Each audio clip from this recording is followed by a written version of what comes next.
पल पल बदलती बिहार की राजनीति में एक और ट्विस्ट सामने देखने को मिल सकता है।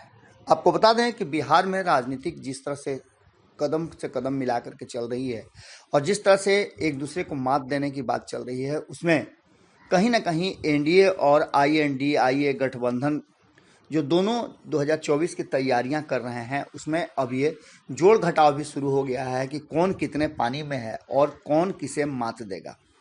आपको बता दें कि इसी बीच में इधर से उधर पाला बदलने का भी सिलसिला जारी है।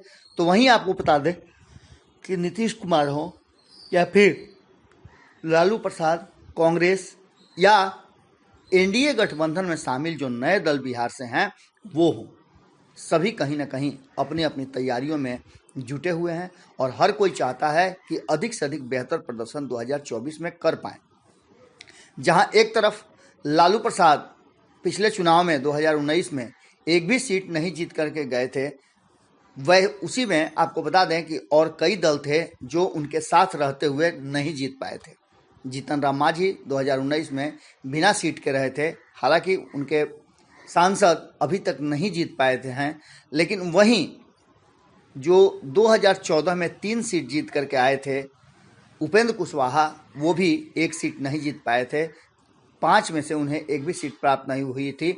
तो वहीं पहली बार लोकसभा चुनाव में अपनी किस्मत आजमा रही वीआईपी, जिसके मुखिया मुकेश सहनी हैं, वो भी एक भी सीट नहीं जीत पाए थे। कांग्रेस ने एक सीट जीता था और उसने महागठबंधन का मान बचा लिया था।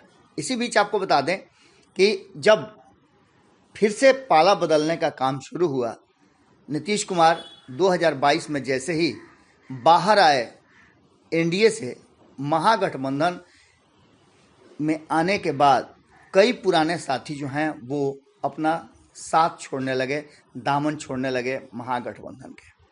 आपको बता दें उसके बाद से अब जब वर्तमान स्थिति जो बनी है उसमें 2024 के चुनाव में एनडीए और इंडिया लगभग एक पलड़े पर खड़ी है। इसी बीच में कई ऐसी बातें हो रही हैं जिसको लेकर के चर्चाएं भी खूब हो रही हैं।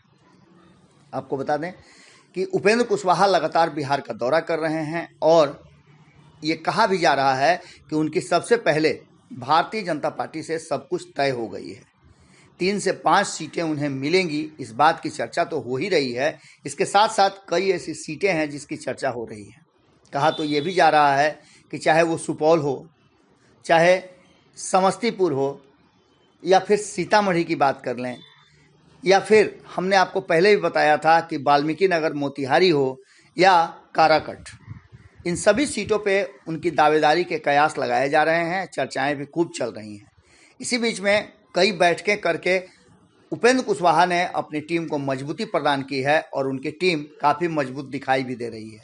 इसी बीच में चाहे वो राष्ट्रीय जनता दल हो, कांग्रेस हो या फिर नीतीश कुमार की जनता दल यूनाइटेड, सभी दलों से लोग उनके पार्टी में शामिल हो रहे हैं और बड़े बड़े नेता भी शामिल हो रहे हैं। इसी बीच में आपको बता दें कि 18 तारीख को एक बड़ी घटना घटने वाली है बिहार की राजनीति में, जिसकी सुगबुगाहट आज से लगभग ऐसा लगता है कि 3 महीने पहले शुरू हो गई थी।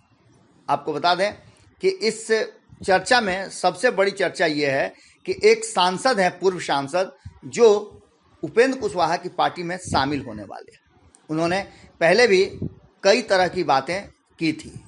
उन्होंने कहा था कि जिस तरह से वर्तमान बिहार की राजनीति हो गई है उसमें लालू प्रसाद का साथ छोड़कर नीतीश कुमार के साथ आए मुनाजिर हसन के बेटे 2007 में इंटर की परीक्षा में टॉप किया था, उसको लेकर के भी बहुत सारी बातें सामने आई थी और अब मुनाजिर हसन काफ़ी चर्चा में है। मुनाजिर हसन चर्चा में तब आए जब वो जनता दल यूनाइटेड छोड़ दिए थे।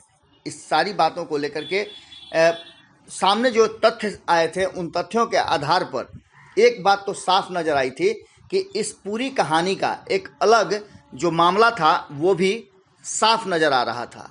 आपको बता दें कि मुनाजिर हसन को लेकर के कई तरह की बातें सामने आ रही हैं और कहा यह जा रहा है, ये कयास लगाए जा रहे थे कि वो आखिर करेंगे क्या।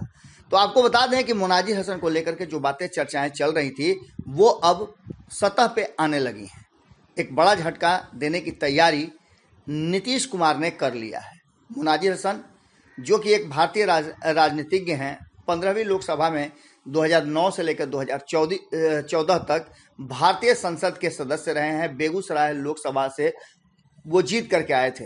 नीतीश कुमार के काफ़ी भरोसेमंद में गिने जाते थे। और सबसे बड़ी बात यह है कि उनके लोकसभा जाने और उसके साथ साथ 2019 में हारने की बात या 2019 में चुनाव नहीं लड़ने की बात या अन्य बातों को आप कह सकते हैं, लेकिन आपको बता दें कि हसन लोकसभा में प्रवेश करने से पहले नीतीश कुमार के अधीन कैबिनेट मंत्री के रूप में भी कार्य किए थे। लालू प्रसाद यादव की राजद का हिस्सा थे और उनके अधीन मंत्री भी रहे थे। आपको बता दें कि इन सारी बातों को लेकर के सबसे बड़ा जो बात है वो ये है कि मुनाजिर हसन मुंगेर के रहने वाले हैं और जिस वर्ग से आते हैं उस वर्ग का वोट बैंक बहुत अच्छा है।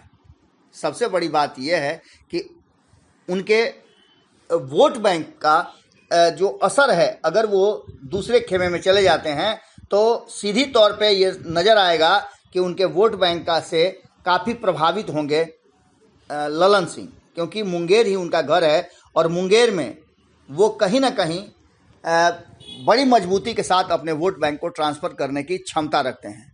आपको बता दें कि 18 तारीख को जब मुनाजिर हसन आरएलजेडी का दामन थामेंगे, उससे पहले उन्होंने जब पार्टी छोड़ी थी, जदयू छोड़ा था, तो कहा था बिना किसी का नाम लिए कि 90% नेता और कार्यकर्ता जो जनता दल यूनाइटेड के हैं वो काफ़ी परेशान हैं।